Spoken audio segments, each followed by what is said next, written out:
Well, welcome to the Inner Abundant Mindset podcast. And today we have a fabulous guest. Her name is Jennie Bellinger. And today we're going to talk about how we are rewiring our brain for success and some of the behaviors that we can change and how to build rapport with people or clients. So this is going to be a great podcast, and I can't wait to interview Jennie. So let me tell you a little bit about her before we get started. So Jennie Bellinger is a talented, entertaining, and dynamic coach and public speaker, helping her clients in direct sales to create businesses that exceed their financial goals and allow them to dream bigger dreams. She's been in the coaching in direct sales for over 6 years and training for over 10. Jennie started her adult life as a middle school science teacher. Wow, that's interesting. And became a stay-at-home mom and started direct sales business and became an internationally recognized in her company within 2 years. That's a great achievement. She realized that absolutely loving people and promoting and helping them reach their goals, whether they were on her team or not, was something that was deep within her heart. And she pursued coaching certifications, and has built a coaching and speaking business to help direct sales professionals grow in their goals.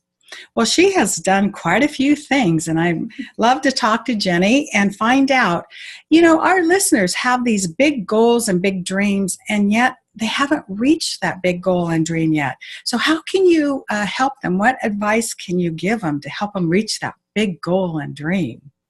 Oh, well, thank you so much, Jolen. Well, actually, what stops most people is actually their beliefs.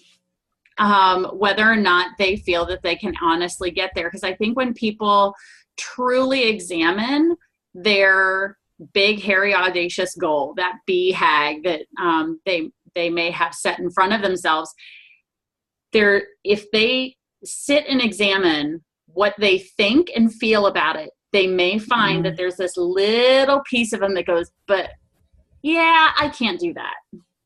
So it's really finding a way to turn off that little voice or train it to say, when I do this, instead of, yeah, I can't do that. So rewiring the way that they're thinking about their goals and what their abilities are. Because really the only thing that limits us in life is ourselves. That is so true. And I really liked this saying you just said, I can't do this, or I don't know how. And in this world that we're in, we have to learn so many things: technology, sales, communication. We have to learn how to read people's body language, and we have to learn how to communicate and all this stuff. And I have caught myself saying, I don't know how, or I can't do this. And that's really a great thought, because if we're saying it out loud, it's running as a tape in our heads. And so absolutely, how do we stop this now that I'm aware I'm saying I can't do this or I don't know how? It's like, I don't know how Zoom works, but I'll figure it out. And right. It really starts with, this is actually one of the things that helped me adjust into coaching from my direct sales business, was learning certain success principles. I actually read the Success Principles book from Jack Canfield. And one of my very favorites that I work with my clients on is lean into it. So yeah, you say you don't know how to do this, but you do it anyway. You still move forward. You go start messing around. Yes, you're going to make mistakes. But the great thing is that the only failure is giving up. That's a good point. If you realize, one of my very favorite quotes is, I either succeed or I learn. Oh, that's a great quote. So I either succeed or I learn. Those are my two choices. So, because I don't ever give up, I pivot sometimes, I maneuver in different ways, and I work with my clients on doing the same. And so when there are times when they are saying to themselves, or you're saying to yourself, I can't do that, or I don't know how to do that, well, then you've got a couple different options. You can just start doing it, or find someone who does and work with them to learn how to do some of those things, or at least get the beginning basics of whatever that may be that you're looking to do. So for example, if you're not comfortable with a particular technology, put it out there on social media and say, who do I know who is really good at, and then name the technology and ask for a friend, because what is surprising sometimes is when you look at your, who you know in your life, even if they don't know how to do it, they might know someone who does. Who'd be able to connect you to that person and say, look, I'm not looking to become an Excel spreadsheet expert. Yeah. But I really would love to be able to put together formulas. Right. How do I do that? And, so they can ask if they would prefer a connection to somebody to do that. Or, you always have the internet. We've got this wonderful tool of all of the knowledge of the entire earth in one place. It's just going on and finding those things. So, figuring out, okay, I'm going to go find a YouTube tutorial on how to do blah, blah, blah. And doing that. So just leaning into places of discomfort, because if part of your goal is to grow, you can't grow inside your comfort zone. So if you're not going out and looking to expand in different ways, and getting outside of a comfort zone, you can't grow inside a limiting comfort zone. If you're comfortable, then you're not growing.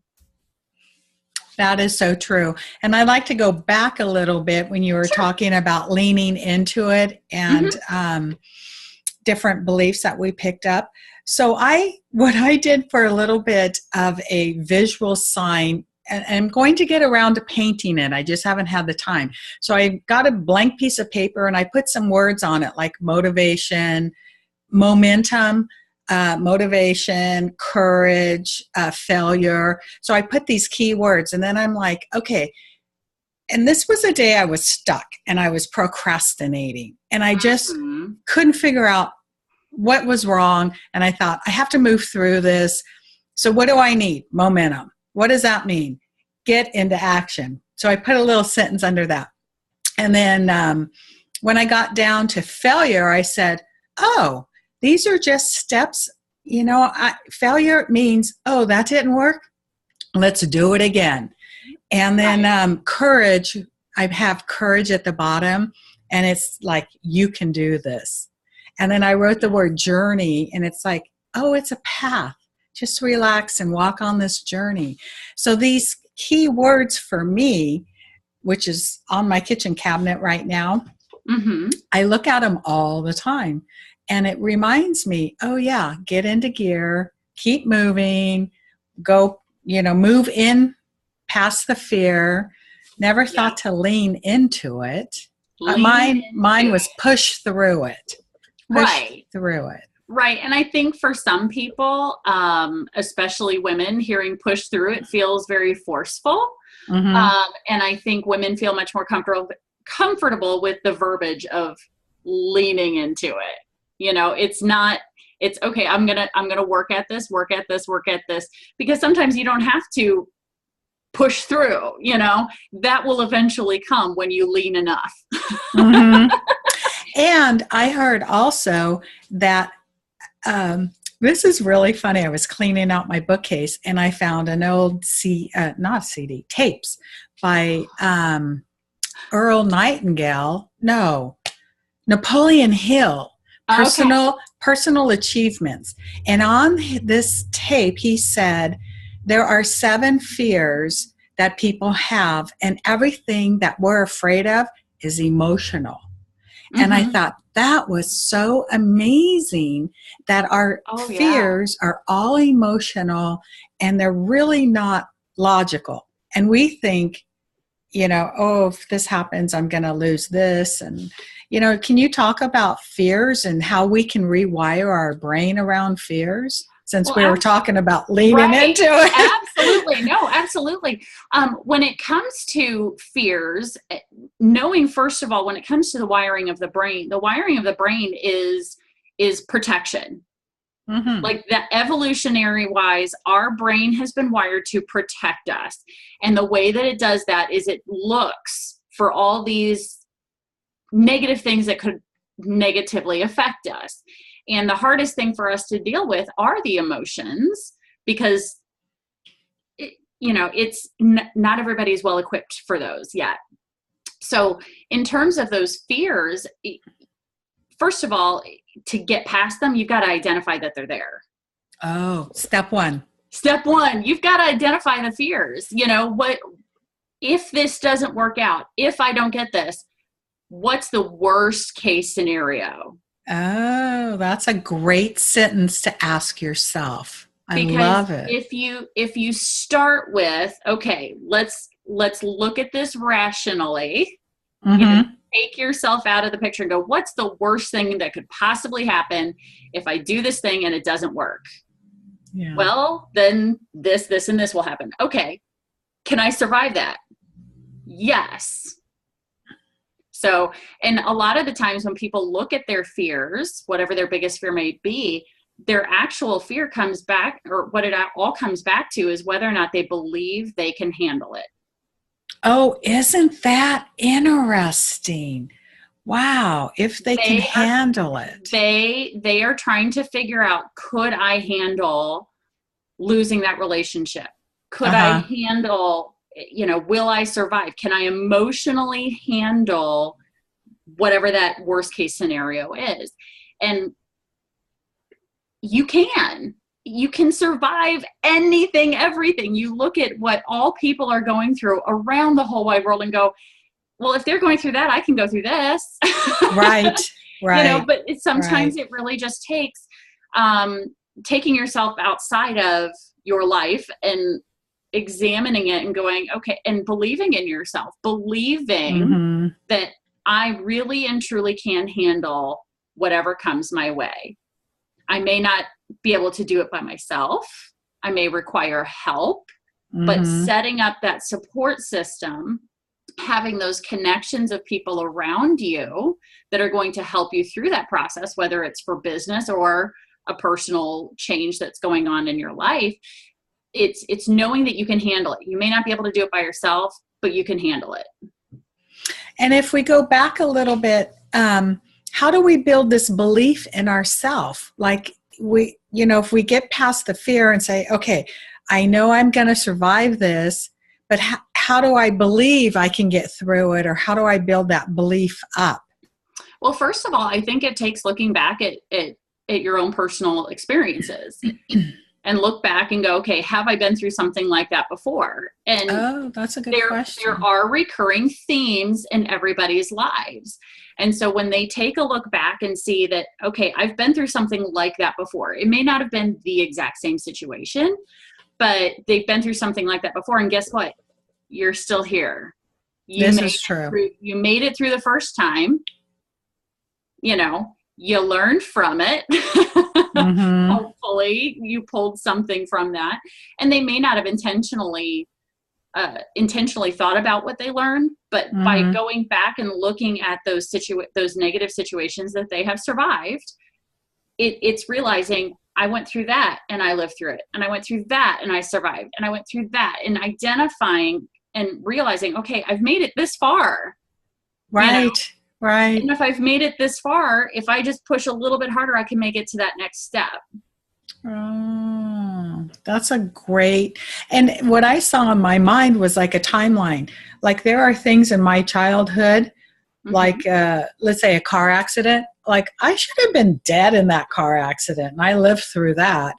And then I went through cancer, and I should have been dead in that, and I lived through that. And I should have died in childbirth, and I made it through that. So if you look back at all these things where you could have died, or something terrible happened and you lost something, but you survived through that, builds your confidence to go, oh, this is nothing. I went through that. I can get through this really easy. Exactly. It's taking those things that you've already been through, whether it's an emotional thing. So it could have been a breakup, a really bad breakup that, you weren't expecting, or some, anything along those lines. It doesn't necessarily have to be a life or death situation, right? But knowing I made it through. Right. It was hard, and I sobbed for days, and you know what I mean? But in the end, you came through it, and look where you are now. And when you put yourself back in that position to go, okay, I remember what it feels like to have been in that position. And now look at me. I never thought I'd be where I am now when I was in that place. And so it's knowing that I not only survived it, but I'm now thriving through it. And it seems like when you're going through something, we think it's going to last forever. We forget it's temporary. And the other part is when it's all said and done, there's this miraculous thing we've learned from that experience. So, well, hopefully. Yeah. Yeah. Hopefully it depends on how conscious people are being about their lives. And again, because me being a coach, I will look at things and go, okay, here's how the situation went. What can I learn from it? What can I take from this situation rationally to know that I want to make sure that that exact same thing doesn't happen again. So I will make mistakes. We all do. It's just, are you making the same mistake over and over and over again? And if you are, it's because you aren't taking the time to consciously look back at that mistake or that situation and go, okay, I obviously haven't learned from it yet.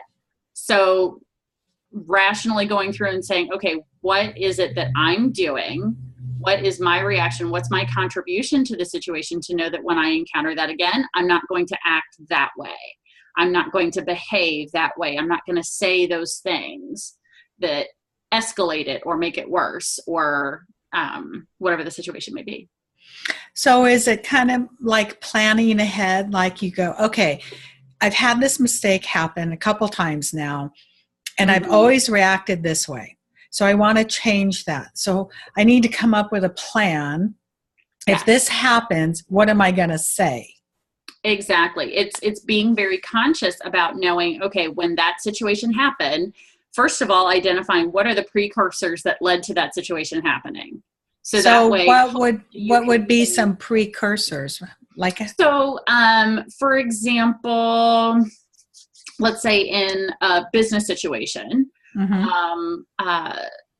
see, I'm trying to think. That's a good question. How about rapport? Like, let's take something simple like. Okay. So when you're meeting someone new, one of the ways that you can build rapport is by, and this happens naturally with a few people because they're just very well connected with others. But when you're wanting to build connection with others, you mirror with them, right? But here's the thing. There's a difference between mirroring and being a total copycat and making it obvious that that's what you're doing.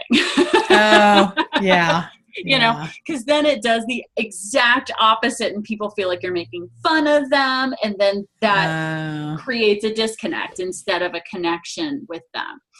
So one thing that you want to make sure you're doing when you're building rapport, wanting to build rapport with someone new or build a deeper connection with someone that you already are maybe acquaintances with, is doing these mirroring techniques, or there's something similar called matching. Because some people don't feel comfortable with the idea of mirroring somebody else, which means, so if you're standing and talking to somebody and they've got their left hand on their left hip, what you would do is, because you're standing and talking to them, you would over time maneuver yourself to be in the same position, but your right hand on your right hip. So you're a mirror. Oh, okay. And so, again, you're not trying to make it obvious and like watch everything that they're doing. Just as you're standing there talking, just maneuver to be in the same position and talk with their similar hand gestures. And over time, that builds this unconscious connection. They don't realize that they're becoming more connected to you. They just feel it. They're just like, oh, this person really gets me. But that's because they are seeing themselves in you, which is part of why it's called mirroring. Interesting. So matching, on the other hand, would be to, so if they're standing there with their left hand on their left hip, you would do left hand on left hip. Mm-hmm. Just because then it doesn't look exactly. And so some people don't feel comfortable with the mirroring, so they'd rather match, which is just fine. It builds rapport, just not as quickly because they're not seeing themselves in you yet, if that makes sense. But the mistake in that, like I said, is to make it obvious that that's what you're doing, is trying to copy what they're doing. Right. And what if you're on the phone and you're not in person and you're trying to talk and have a conversation with somebody on the phone, and it's like, let's say you get this scholarly type person that doesn't communicate. It's like, yes, no, and like pulling teeth, having a conversation with somebody. So how do you talk to somebody that's yes, no?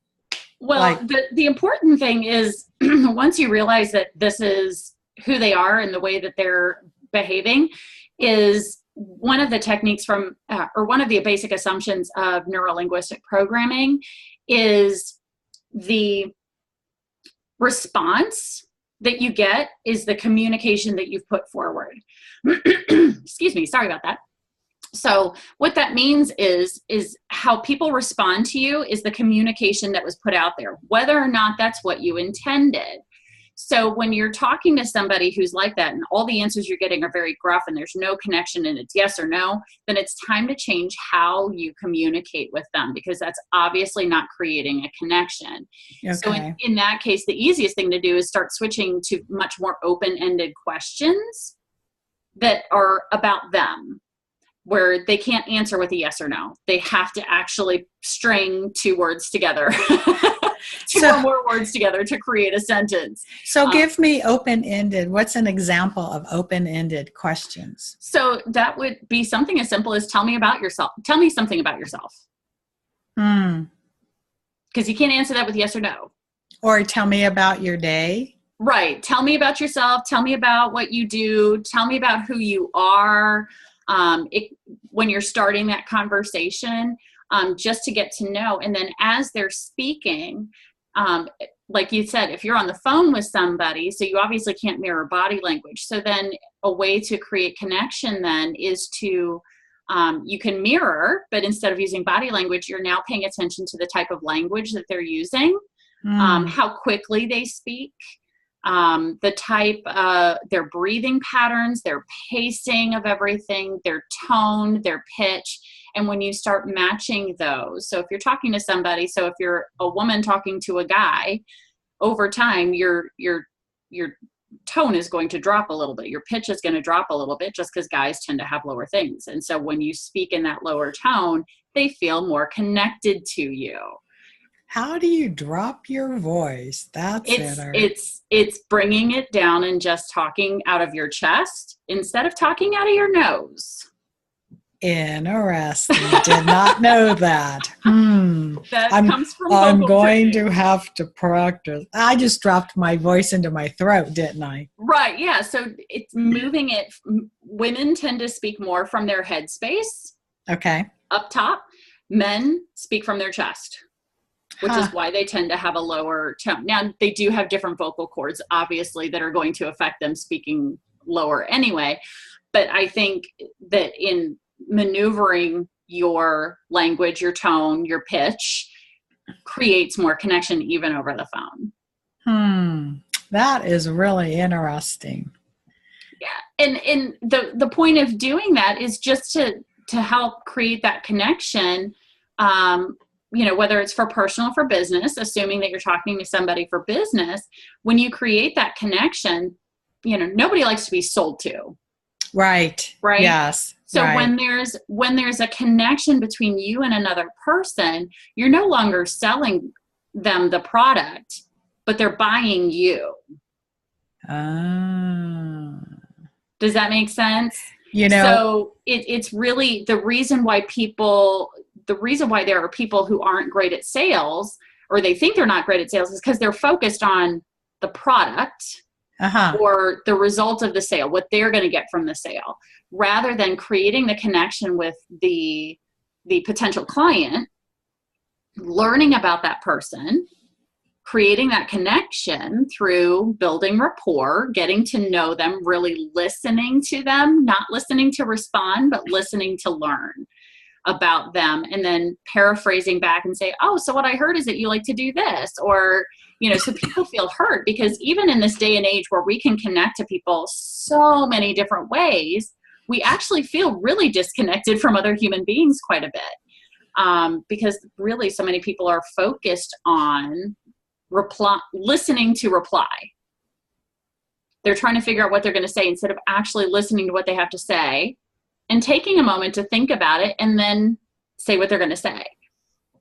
Does that make sense? So when people feel heard, they feel that connection, and that makes the sales process for people who are in business much easier, because then there's they feel connected to you, and then they're wanting to know, once you've taken the time to get to know them, then they say, well, what do you do? And who are you? And because you asked me those questions, so now I want to know the same about you. It's a natural reciprocity that the human brain has, that when you are talking to somebody and they ask you those questions and really listen and pay attention, your brain naturally wants to do the same for them. Tell me about you. Who are you? What do you do? Blah, blah, blah, blah, blah. And going into that process of making the connection, making it about the connection rather than the sale. Yeah, that's so valuable. I had no idea, because it's building rapport, trust, and that's when they buy something. Right. It's because really and honestly, when you think back to all the people that you've ever made a major purchase from, whether it was a vehicle or you bought a home or something, it's because you felt a connection to that realtor, because they took the time to get to know you and what you were really looking for, and then went and found that for you, because that's when you have a great experience. When people say, well, that realtor wasn't very good, it's because that realtor wasn't paying attention to what you said you wanted. They weren't listening to you. They were worried about getting the sale and just trying to sell you up into the biggest house they possibly could. The most successful realtors are the ones who are paying attention to what their clients say when they come in, reading between those lines and saying, okay, so what you're saying is you want to be, you say you want to be in a particular town. Why do you want to be there? Oh, well, it's got a great school system. Okay, great. So you're planning on having children then. Yeah. Yeah. Or you already have kids. What ages are they, And so knowing, being able to listen carefully and then, give them what they want. That is so true. Paying attention and listening. Yeah. Because I've been, what pops into my head is Sears. I don't know why Sears, but let's say I'm in the appliance department at Sears, and I've had a salesman that just was so rude, in my opinion, and he kept trying to show me everything that I did not want. And I can really, I'm sure most people have had experiences like that. Oh yeah, absolutely. That's why it's because of experiences like that when you walk into a store and a salesperson says, "Can I help you?" Or even sometimes they'll start out with, "How are you today?" And people's responses is because they're so scared of being sold to, or upsold, that their response to "How are you today?" is, "I'm just looking." Right. Because they're not even listening, because they don't want to connect. They don't, I don't want to be upsold. So it's because of those negative sales experiences that people are very guarded when they go into certain places. So it's really about when you're a person who's in sales, which if you think about it, regardless of what you do, you are in sales, especially if you're an entrepreneur. You are selling who you are, what your products are, what your services may be, but you are selling you at some point.